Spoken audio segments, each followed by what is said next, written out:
Good morning student. अब हम लोग अध्याय 2 का जो बाकी का पंक्तियाँ छूटा हुआ है उसको पढ़ेंगे। तो इसका अब अगला पंक्ति है कि बिहसो लखन बोले मृदुबानी, अहो मुनेशु महाभटमानी। यहाँ पे लक्ष्मण हंसते हुए बोलते हैं। यह हंसी व्यंग रूपी होती है।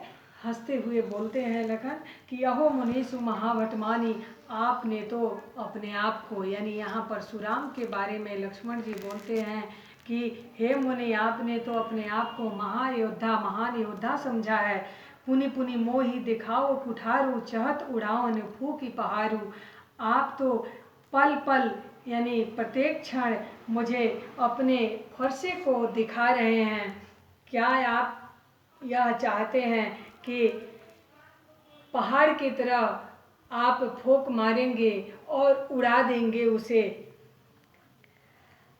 यहाँ कुम्हरबतिया को नाही, जे तर्जनी देखी मरी जाही। और इस बात को समझाते हुए कहते हैं कि आपने जो पुनः पुनः यानी छड़ छड़ पर अपना कुल्हाड़ी दिखा रहे हैं मुझे, क्या ऐसा आपकी इच्छा है, आपकी चाह है कि आप फूंक मार देंगे और पहाड़ को उड़ा देंगे? तो यह ऐसा अगर आप समझ रहे हैं तो यह गलत है, क्योंकि यहाँ पे आपके सामने जो खड़ा है वह कुम्हड़े का बतिया नहीं है जो आपके तर्जनी उंगली दिखाने पर मर जाएगा। देखी कुठारू सरासन बाना, मैं कछु कहा सहित अभिमाना। मैंने आपके कुल्हाड़ी को और यानी फरसे को और धनुष बाण को देखकर कुछ अपमानित शब्द बोल दिया है, कुछ अभिमानित शब्द बोल दिया है। भृगुसुत समुझि जनेऊ बिलोकी, जो कछु कहूँ सहो रिस रोकी। मैंने आपके कंधे पर जनेऊ देखकर, हे भृंगुसुत यानी परशुराम के बारे में लक्ष्मण कह रहे हैं कि हे भृंगु पुत्र, मैं आपके कंधे पर जनेऊ देख करके आपके द्वारा कहे गए कटु वचनों को सुन रहा हूँ और अपने गुस्से को, क्रोध को रोका हुआ हूँ, अपने रिस को रोका हुआ हूँ यानी बर्दाश्त कर रहा हूँ। सुर महेशुर हरिजन अरुगाई, हमरे कुल यह पर न सुराई। अब वह लक्ष्मण जो है अपने कुल की मर्यादा को बताते हुए कहते हैं कि हमारे कुल की यह मर्यादा है कि हमारे कुल में जो भी योद्धा है वह किसी भी ब्राह्मण, भक्त और गाय पर कोई वार नहीं करते, यानी लड़ाई उसके साथ नहीं करते। यह उनकी कुल की परंपरा है।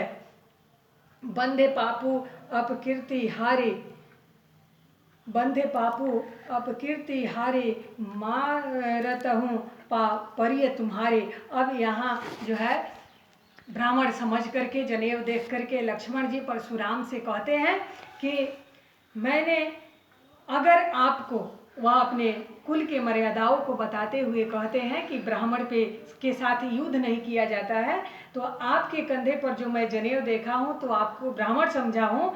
तो कह रहे हैं कि अगर मैं आपसे युद्ध करता हूँ तो अपने कुल की परंपरा के अनुसार मैं पाप का भागीदारी बनता हूँ, और यदि युद्ध में आपसे हार जाता हूँ तो यह हमारे लिए अपयश की बात होगी।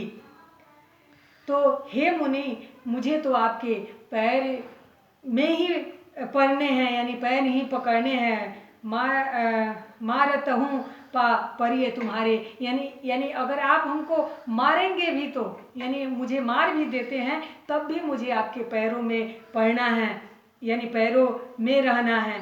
कोटि कुलिस सम बचनु तुम्हारा, व्यर्थ धरहूँ धनुभान कुठारा। यहाँ पे अब लक्ष्मण जी परशुराम से कहते हैं कि आपके वचन जो हैं वह करोड़ों करोड़ों वज्र के समान है, तो आपने तो बेकार में यह कुल्हाड़े को और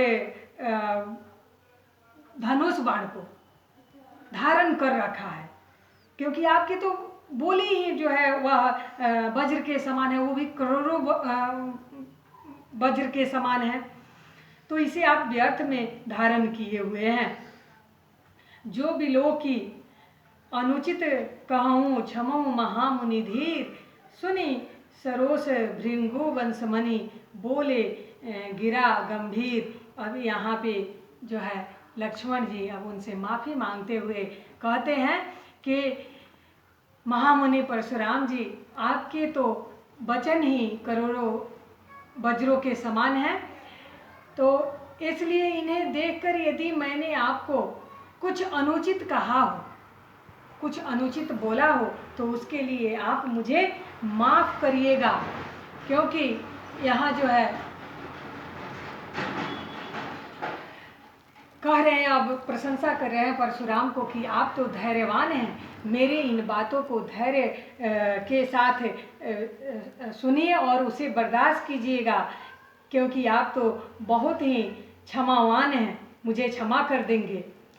यानी यह जो काव्यांश है, जो काव्यांश का जो यह पंक्ति है कि जो बिलो की अनुचित कहे हूँ, यानी आपने जो मुझे में अनुचित बातें देखी हो कहते हुए, उसके लिए मुझे हे मुनि क्षमा कर दीजिएगा। आप धैर्यवान हैं, आप महान हैं।